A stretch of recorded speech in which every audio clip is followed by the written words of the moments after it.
You didn't become easy to manipulate because you were weak. You became easy to manipulate because you were conditioned to feel everything, and no one ever told you that it was dangerous. Somewhere along the way, you learned that the people around you felt more at ease when you absorbed their pain and asked for nothing in return. You learned to read the room, to notice when someone's voice dropped before they spoke, to sense tension before anyone named it, to fix things quietly before they broke loudly.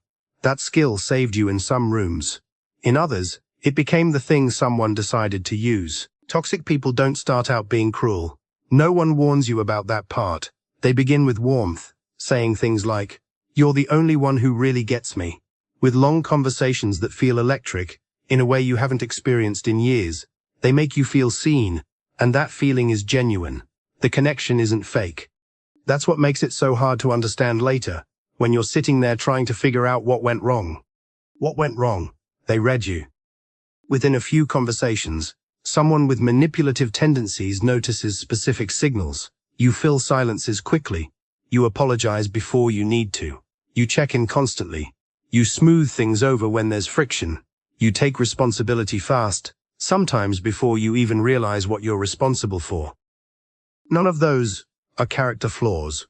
They are signs of someone with a finely tuned emotional radar, but they're readable.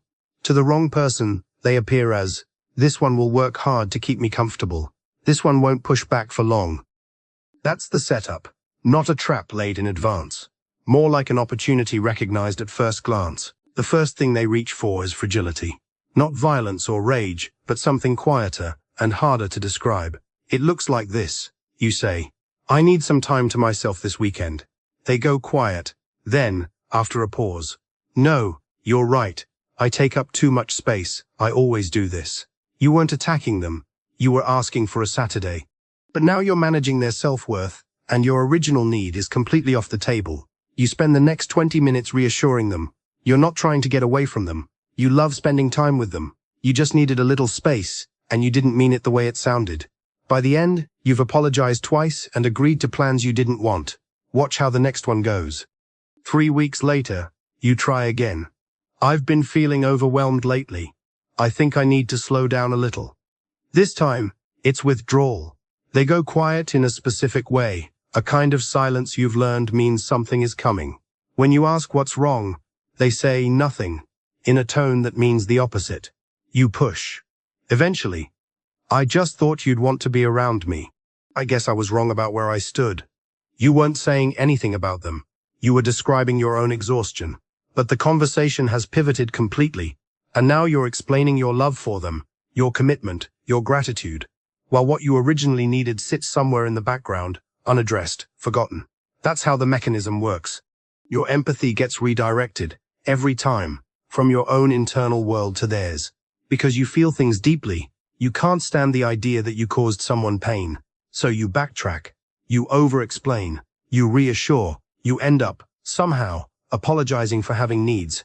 After enough rounds of this, you stop voicing them. You preemptively protect them from the discomfort of hearing no.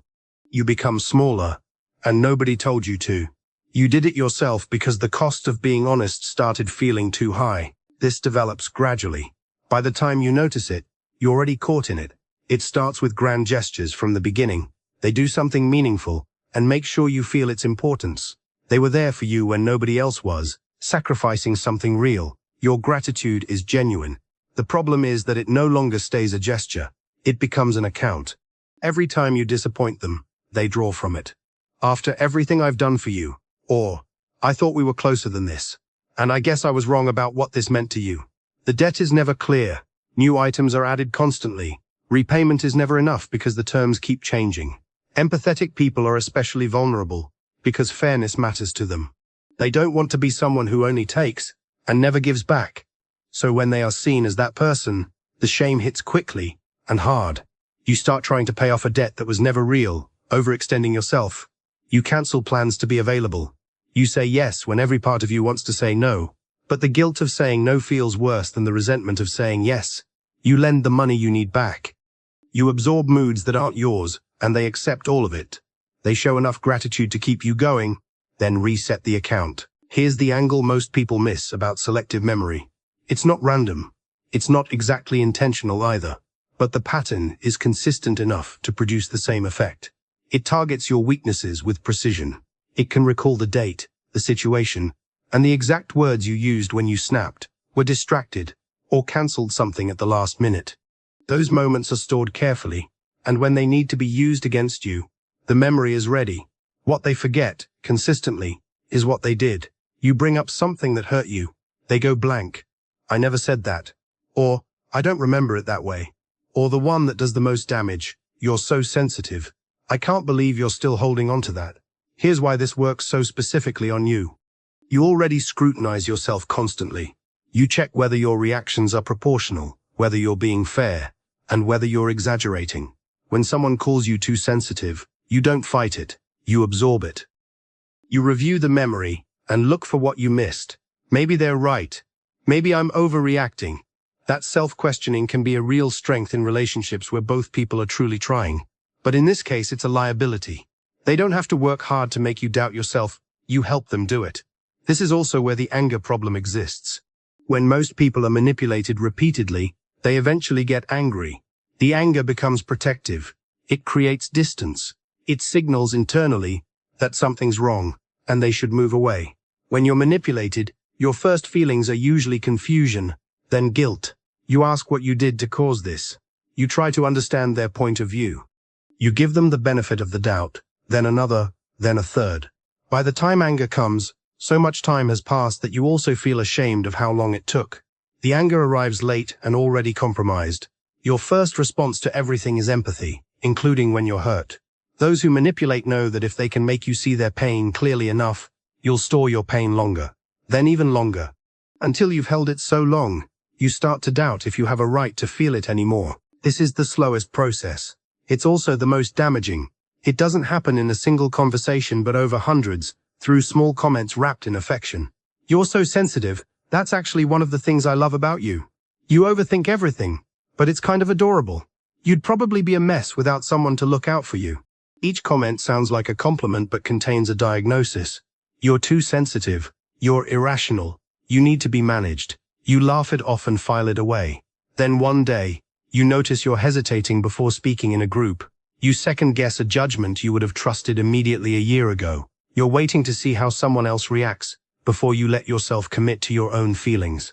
That hesitation wasn't there before. Notice where this resides in your body. There's a specific physical response that occurs when you're about to speak, and then hold back, a slight tightening in the chest, a constriction, an internal calculation moving faster than you can consciously follow. It's assessing whether what you're about to say will land as intended, then pulling back if it seems too risky. That feeling of closing in, the quick edit before speaking, the checking, the retreat, these weren't always present. They were installed over time, through warmth, not cruelty, by someone who claimed to know you well, who wrapped every small criticism in enough affection to obscure its damage. You thought it was insight. The people who excel at this aren't cold. Surprisingly, they're warm. They make you feel genuinely loved, even as they chip away at your confidence piece by piece. The combination of warmth and diminishment creates one of the hardest psychological traps to recognize from within, because it doesn't match our usual understanding of what harm looks like. Most content about manipulation treats it like a courtroom case, with a victim and a perpetrator, and the viewer is always cast as the victim. This is a comfortable perspective, but not accurate. Most people watching this have been on both sides. Not because you're a monster, but because these patterns are learned. Many who use them don't plan a manipulation campaign. They run an automatic program, often inherited from someone who used it against them first. The person who collapses when you try to set a boundary may have learned early that collapsing was the only way to cope. That doesn't justify it, but it makes it worth understanding. Practically speaking, recognizing these patterns in a relationship you've left or are trying to leave is only half the work. The other half involves honestly asking whether you've imported any of these patterns into your current relationships. Have you ever used fragility to avoid hearing something uncomfortable? Have you leaned on a past sacrifice when your position felt threatened? Have you dismissed someone as too sensitive because accepting their feedback was too difficult? This isn't about self-punishment. It's about accuracy. The same empathy that makes you a target also enables you to use these tools because you understand how effective they can be. The pattern doesn't attract just one toxic person and then stop. It creates a recurring cycle. The relational habits you've built smoothing over issues, explaining yourself until someone understands, tolerating inconsistency, because the good moments are genuine. These habits show up in every relationship until something interrupts them. You're not unlucky. You're following a set of learned behaviors that were useful in one situation, but are now applied in contexts where they don't fit. The person who originally taught you to feel responsible for someone else's mood, whether a parent, a sibling, or someone volatile you had to manage when you were young, handed you a set of rules. Keep them calm, read the room, make yourself small when things get tense. Those rules worked because they kept situations from escalating, keeping you safer than you would have been without them. But they're not keeping you safe now. They're just keeping you in the same seat with different people. This isn't blame. You didn't choose to learn those rules. Recognizing them is new information. What you do with that information is where your real control begins. You can't think your way out of this. Reading about it helps you name what happened, but naming it doesn't fix years of learned smallness. What truly moves change is less comfortable than reading. You practice disagreeing without explaining yourself, not aggressively, or with the 3-paragraph justification you've gotten used to building, designed to preemptively manage their reaction before they've even had it. You say no, and let the discomfort of their disappointment exist, without rushing to eliminate it. You notice the closing in feeling in your chest, and you don't act on it immediately.